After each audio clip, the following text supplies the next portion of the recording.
Well, it's Tuesday Wrestling, and you all know what that means. That means today we get to review NWA Powerrr, AEW Dark, and NXT 2.0. And of course, we got some interesting news updates that we're going to share what's been going on in the world of pro wrestling. So, let's get ready for another episode of Deleted Wrestle Zone.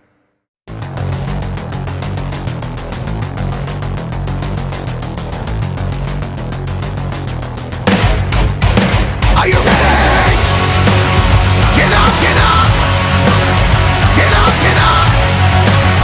Get up, get up! Get up, get up! Get up, get up! Get up, get up!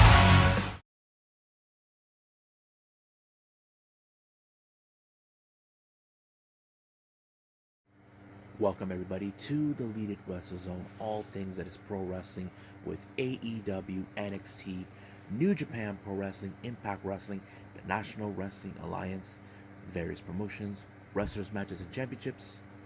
I am your host, J Rod here. So, let's begin with the latest edition of the NWA Powerrr.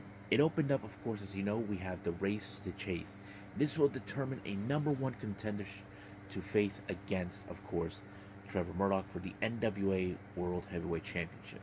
Our first match for that is, of course, Chris Adonis and Tom Latimer in this particular match. Strictly business.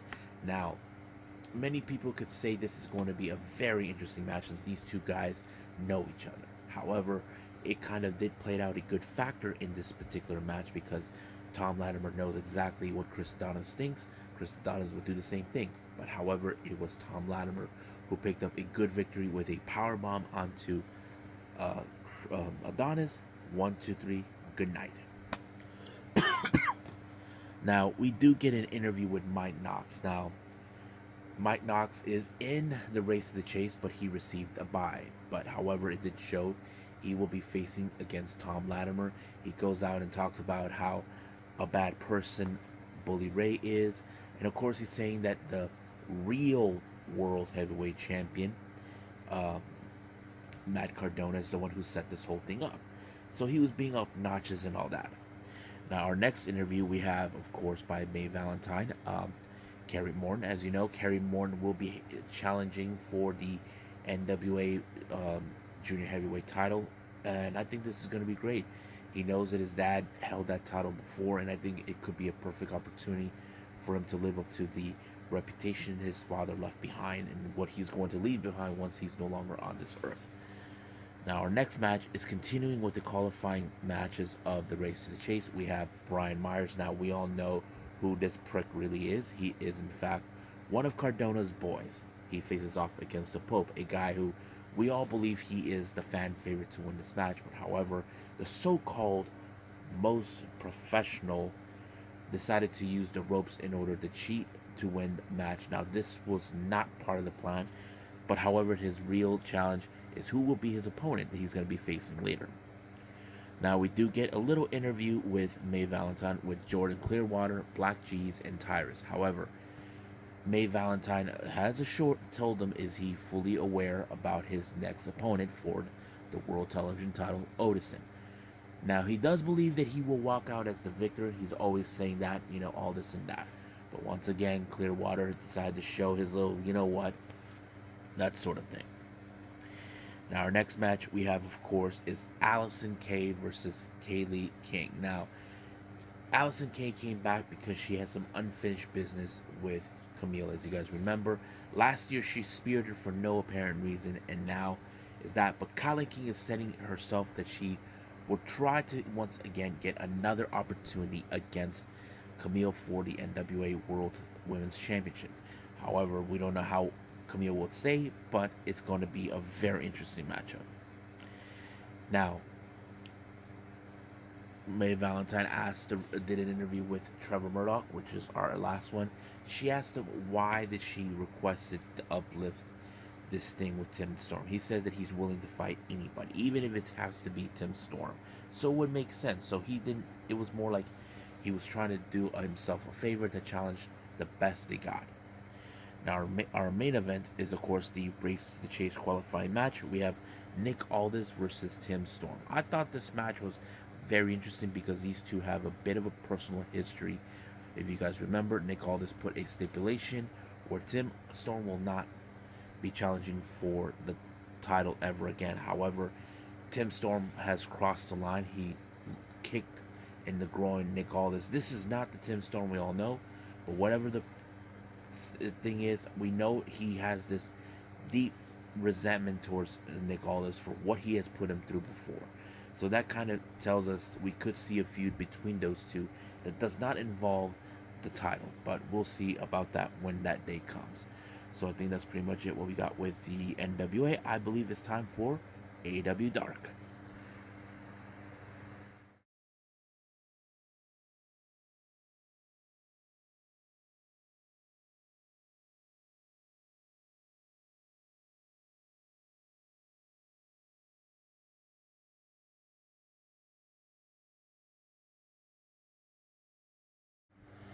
Okay, AEW Dark. This one was a very special episode because, as you know, recently we have two AEW stars that went overseas to do some big matches.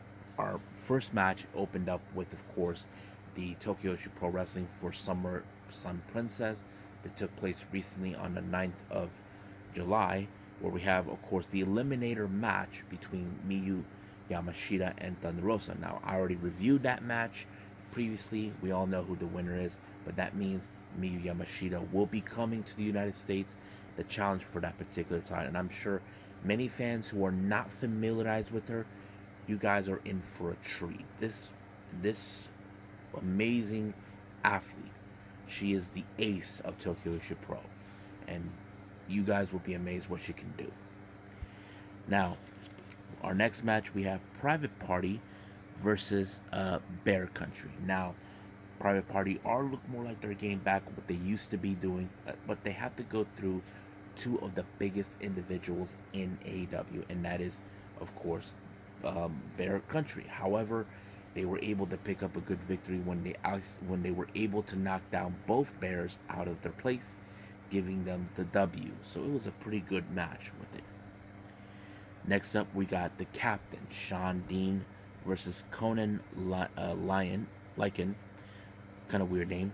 But I have to say, Sean Dean has improved a lot. I know we don't see him that much on Dynamite or Rampage, but he has done a good job as what he can do.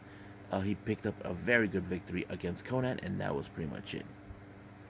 Now, later on in the day, we will see there was an interview with, of course, Rohit Raju, who was scheduled to be in the match against Baron Brax. So basically, he is putting his little thing himself out there, who he is, and all this and that.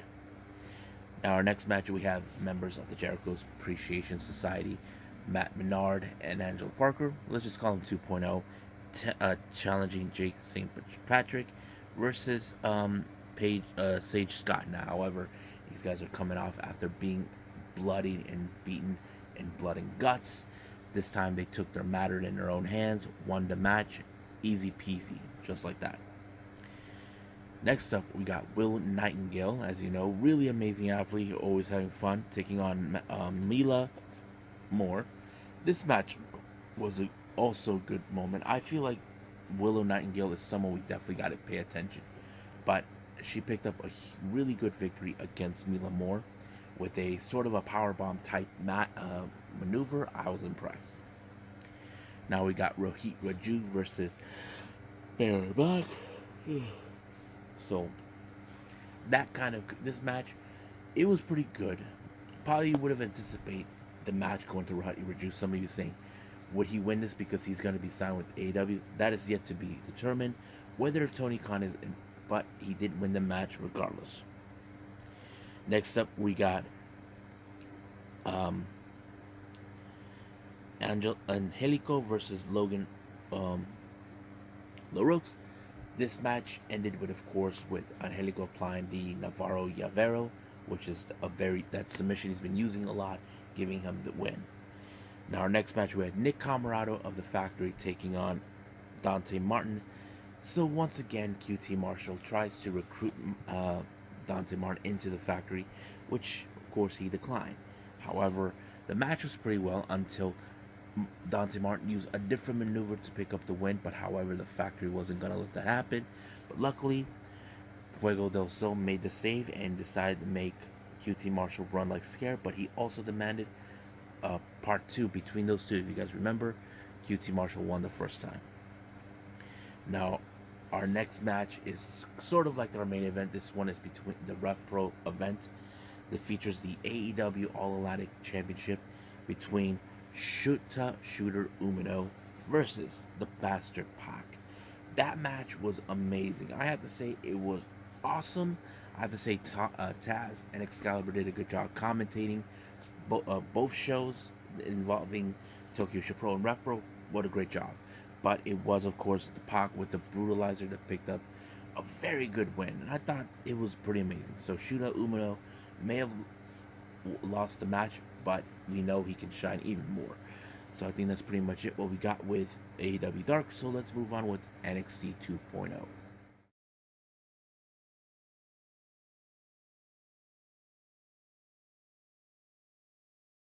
Okay, our final review, NXT 2.0. Now, it opened up with a situation that took place in the parking lot. Roxanne Perez was attacked. So the real mystery did begin. Who attacked Roxanne Perez? Will she be 100% for her match against Mandy Rose? Now, however, the most likely suspects is, of course, we always do believe is Toxic Attraction. That's what it is. Even Cora Jade put it out that way, the same thing too. There were others, for example, they even thought it was the D'Angelo family had something to do with it because due to the history with Gatoh, they have a history of beating people in a parking lot. But Tony D'Angelo did assured that he did not give an order to eliminate her. So that's pretty much okay. He's being honest about that. However, some of the girls within the NXT women's locker room, they were suspicious it could have been Cora or someone else, but they're not entirely sure about that. So that kind of puts it in a very unique way. Now, our opening match, we have, of course, well, before the match starts, let me continue on what's going on. As I mentioned before, there was no indication will she be alright by the time we get to the main event for Roxanne Perez. Toxic Attraction believes that, that she will probably miss her shot. Even they're saying that those tag titles should be going back to Toxic Attraction. But however, I don't think that works. They have to start over with another tournament. That's something I know for sure that could happen. But even Nikita Lyons says that if, of course, Roxanne Perez cannot make it, she was willing to step up. So that kind of puts it in a very good predicament way. Now, our opening match we have, of course, is Giovanni Vinci versus Apollo Crews. Vinci, who felt that, Apollo Crews should not have been there. He even said some in comments to him last week. So this match was more interesting because it fell in the favor of Vinci. He basically was dominating the entire match. However, the match would have won in Apollo Crews' favor if it wasn't for Zion Quinn, who actually decided to cost him the match. But sooner or later, Apollo Crews will get his revenge against Zion Quinn. Now, we have seen last week Tiffany Stratton defeated Wendy Chu. She's basically feel now that she's done with her. Now she has to focus one thing only, and that is, of course, the NXT Women's Championship. Now, Cameron Grimes comes out to address the folks about what happened, that he did not win the match, but however, the Irish Ace JD McDowell showed up, being all this and that, so he's being disrespectful. So it's been put that next week those two will be facing, and that's going to be awesome. Now, Diamond Mine, as you know, they are strong, they have been. Basically, they even reviewed the tape from last week. It's very interesting, and I don't think Strong likes that, but that's how it rolls. Now,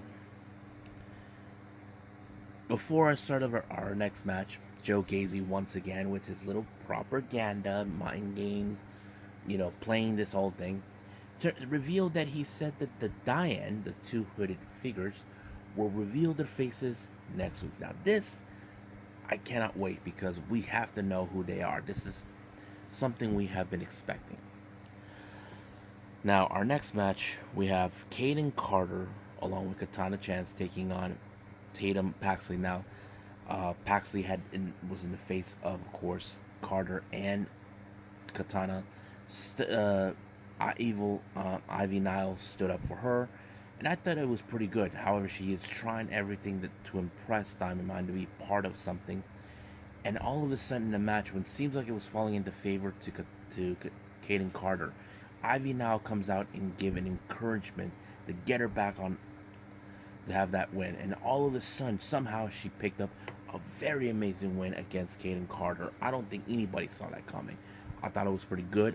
It gave her the momentum and hopefully gave her access maybe to grant full-time membership to be part of Diamond Mine. Now, before our, as you know, Pretty Deadly has been trying desperately to get back what they believe was theirs, the NXT UK Tag Team titles. So they had to go to the bar where Briggs and Jensen go to hang out. However, they made a fuss by acting like they're real cowboys. I thought it was really like, okay, they're being the obnoxious group saying they think they know what is being cowboy. But however, Fallon took charge and said, how about this? Let's take this in the ring. We'll put the tag titles on the line. So that's going to happen. So basically everyone wins. Now, our next match, we have Duke Hudson and Sanga. Now, what led to this match? If you guys saw what happened in the beginning of the Great American Bash, Sanga did a cannonball, and he was showing that video over and over in front of Ulysses Leon and Valentina Perez. But Duke Hudson did not take that too kindly one way or the other. So the match went in, so it ended up being a match. But the obvious question is, can Duke Hudson put down this big man away? I have to say, he did a pretty good job. But however, guys like Sanga, who's big, for a fact he's going to walk out as the victor. And he chokeslammed Duke Hudson. 1, 2, 3. Good night. It's over. Now, we have been seeing this little feud coming with the Samoan Street Fighter, Solo Sikoa and Von Wagner. This match was insane. They took it way out of Extreme Perforce. They were willing to destroy each other. Even Von Wagner couldn't even put him away. But the match ended in a double countout. But they took it outside of the ring. They went to the locker room where the women were doing their makeup. They ran, and then they took it into the parking lot, and Wagner got away, but Stone made the one mistake by, of course, getting in Sikoa's face, and he got tossed in the trash. So I thought it was a great moment, but it was good. Now, Chase U, as you know, they're traveling globally. They ended up in London. They actually did a great job. I have to say, I don't know where they're going to go next. But I think I enjoy Chase University, what they can do. Now, our next match, what we have is, of course, Lash Legend saying all these mean comments about Indy Hartwell. But all of a sudden, we saw a basketball sliding down and a red bat showed up. We're like, no, it can't be. So Lash Legend was in her match against Indy Hartwell. Hartwell was getting herself stomped. But when Lash Legend thinks she had everything under control, Alba Fire shows up and gets in her head. She's like saying, I took you out. So she thought she put her out permanently, but not this time. But it did give opportunity for Indy Hartwell to be taking advantage. But there was a moment, if you guys saw it, she botched the move off the spring ropes. But I don't know why it happened. But she was able to recover and pick up a good win against Lash Legend. Legend saw Alba Fire and she ran to the hills. But it was great. Now, our next match, we saw Stax teaming with the boss, Tony D'Angelo, or Tony D, to take on Malik Blade and Nofi Edris. I have to say, it was a pretty good match. It was Tony D who picked up a very good win. But of course, he had Toro and Wild to prove their worth to the dawn of NXT, and they did. Now, our main event is the NXT Women's Championship. Cora Jade comes out when to put herself on the line, but here comes Roxanne Perez, all taped up with the ribs. We don't know what's going on. We knew this is going to end up in a very interesting way. However, Toxic Attraction will always do what they can to make sure the belt stays in Toxic Attraction. However, Roxanne was able to take out all members of Toxic Attraction, but the biggest shock took place. Cora Jade attacked her. So the obvious question now became clear. It was Cora Jade. What led to this? Possibly it was the jealousy. But that's how it is. And it gave time for Mandy Rose to pick up the victory and all this and that. So basically, Cora Jade laid waste to Roxanne Perez, leaving her in the ring. Now, before I end anything, I feel like right now we need to talk a little bit about this situation, what took place. Many fans have talked about this on social media. They're saying, why all of a sudden so soon? These two just won the NXT tag team titles last week, and this happened?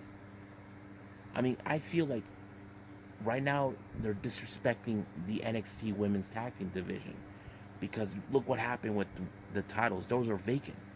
So it's still unclear why this booking turned this way. Some people say they like it. Some people are like, what the hell, you know? I just don't get it. It's still unclear to me. But hopefully it can some way sooner or later. So I think that's pretty much it right now with this particular review. Let's move on with news updates.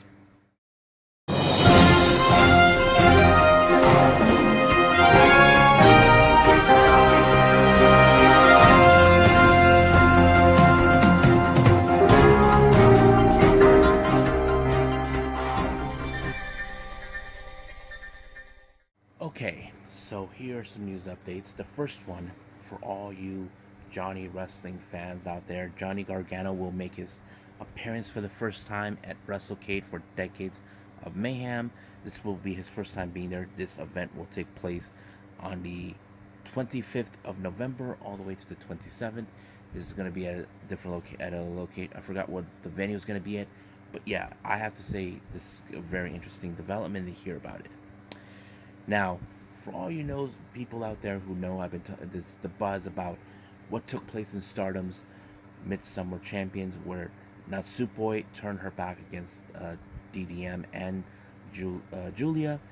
They just made a cover. Natsupoi and Tam just made the cover for Shu Pro. I thought it was a very interesting development. What's going on? Looks like they're making a huge buzz on this one. Now, some of you guys may think, that this should not have happened, but it did. That's why I'm a fan of the Cosmic Angels, so don't get it twisted on that. Now, speaking of Stardom, several things have developed recently.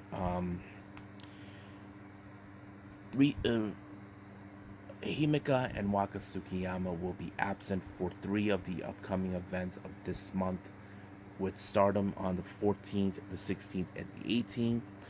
The reason, if you guys know this, I mentioned this about Waka. Waka might have injured herself in her match against Hana this past Saturday on the 9th. It's still unclear how long she'll be out, but she did post it on tweet that she'll be getting a lot of rest. I'm sure the Stardom officials want her to get recovered from that, but it's still unclear about Himeka's condition, what's the reasons, but hopefully it will come out to light. Now, speaking of that, it's already been announced for the card coming up for the 14th of July in Stardom. I forgot the name of the place, but here's who we have. We have Maika versus Unagi versus Lady C in a 3-way match. So that's going to be one.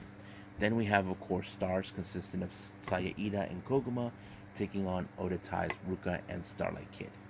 Then we got God's Eye members Ami Sori, Mirai, and Suri taking on Queen's Quest, Azumi, Sayakami Tani, Utami, Hayashida. Then we have DDM's Sakurai and Julia taking on Oda Tai's Kashima and Momo Watanabe. And then we have finally stars consistent of Momo Koko, Azuki, and Mayu Utani taking on the Cosmic Angels, Tam, Mina, and Natsupoi. So this will be Natsupoi's first appearance as a member of Cosmic Angels. Now, there's been talk about what would her new gear would look like, possibly colorful, and I'm sure we will see her do the Kozen dance, which is something many fans are interested in, and that includes myself since I'm a Cosmic Angel fan. Now, speaking of events, this was announced by Gatoh for an upcoming event, Road to 10 Years. It's going to take place on the 18th. They did not mention if this is going to be on YouTube. Hopefully, it is. So here are the matches taking place. We have Chiko Shikawa taking on Mei Shiruga, CDK, Brooks, and Takahashi taking on Ken Oka and Mizumori. Shino and Shino Hagane and Shin Suzuki taking on Sayaka Obihiro and Tiger Jinjuko.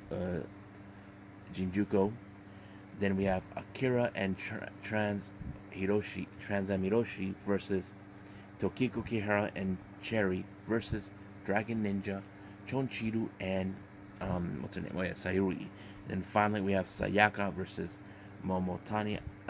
I am excited for these matches. I hope they do put it on YouTube. I definitely want to see it.